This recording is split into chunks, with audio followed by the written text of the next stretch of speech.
বিসমিল্লাহির রহমানির রহিম। প্রিয় শিক্ষার্থীরা, আমরা এখন পঞ্চম শ্রেণীর প্রাথমিক বিজ্ঞান বই অধ্যায় নাম্বার 1 জীবের বিভিন্ন আবাসস্থল এর মধ্যে এখন আমরা জলজ আবাসস্থল নিয়ে আলোচনা করব।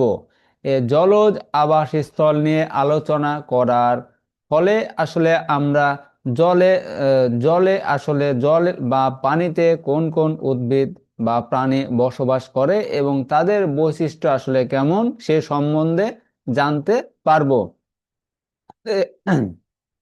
জলজ আবাসস্থল, সারা বছর পানি থাকে এমন আবাসস্থলগুলোই জলজ আবাসস্থল। প্রিয় শিক্ষার্থীরা, এটা কিন্তু একটা গুরুত্বপূর্ণ প্রশ্নের উত্তর হতে পারে যে জলজ আবাসস্থল কাকে বলে। সঠিক উত্তর হবে সারা বছর পানি থাকে এমন আবাসস্থলগুলোই জলজ আবাসস্থল। সমুদ্র, নদী, পুকুর, খাল, বিল ইত্যাদি হলো জলজ আবাসস্থল। এসব আবাসস্থলের পরিবেশেরও ভিন্নতা রয়েছে। এর মধ্যে একটি হলো স্বাদু পানির জলজ পরিবেশ, যেমন নদী, পুকুর, খাল, বিল ইত্যাদি। এই নদী, পুকুর, খাল, বিল ইত্যাদি এগুলো স্বাদু পানির জলজ পরিবেশ।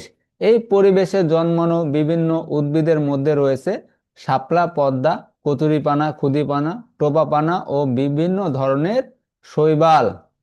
প্রাণীদের মধ্যে রয়েছে রুই, কাতলা, মৃগেল, পাঙ্গাস, অনেক ধরনের মাছ, কুমির, কাছিম, কাঁকড়া, শামুক, ঝিনুক, চিংড়ি ইত্যাদি। এগুলো হচ্ছে স্বাদু প্রাণীর মাছ। সামুদ্রিক আবাসস্থল, জলজ পরিবেশ হলো সমুদ্রের পানি, নদী, পুকুর, খাল ও বিলের পানি থেকে আলাদা। সমুদ্রের পানি লবণাক্ত। এই পানিতে যে সকল উদ্ভিদ ও প্রাণী বসবাস করে তারা সাধারণত নদী, পুকুর বা খাল, বিলে বসবাসকারী উদ্ভিদ ও প্রাণীদের থেকে আলাদা। সামুদ্রিক পরিবেশের প্রধান উদ্ভিদ হলো বিভিন্ন ধরনের সামুদ্রিক শৈবাল, যেমন ল্যামিনারিয়া, সারাগাসাম। এছাড়াও সামুদ্রিক ঘাস এর মধ্যে রয়েছে জস্টেরা। জস্টেরা কি সামুদ্রিক ঘাস, হ্যালো ডিউল ইত্যাদি। এগুলো হচ্ছে সামুদ্রিক ঘাস। সামুদ্রিক প্রাণীগুলোর মধ্যে রয়েছে তিমি, ডলফিন, অক্টোপাস, হাঙ্গর, লাল কাঁকড়া, তারা মাছ, জেলিফিশ, অসংখ্য প্রজাতির মাছ। সমুদ্রের লোনা পানিতে মাছের মধ্যে প্রধান হলো রূপচাঁদা, লইট্টা, লাক্ষা, কোরাল, স্যামন, টুনা, ইলিশ ইত্যাদি।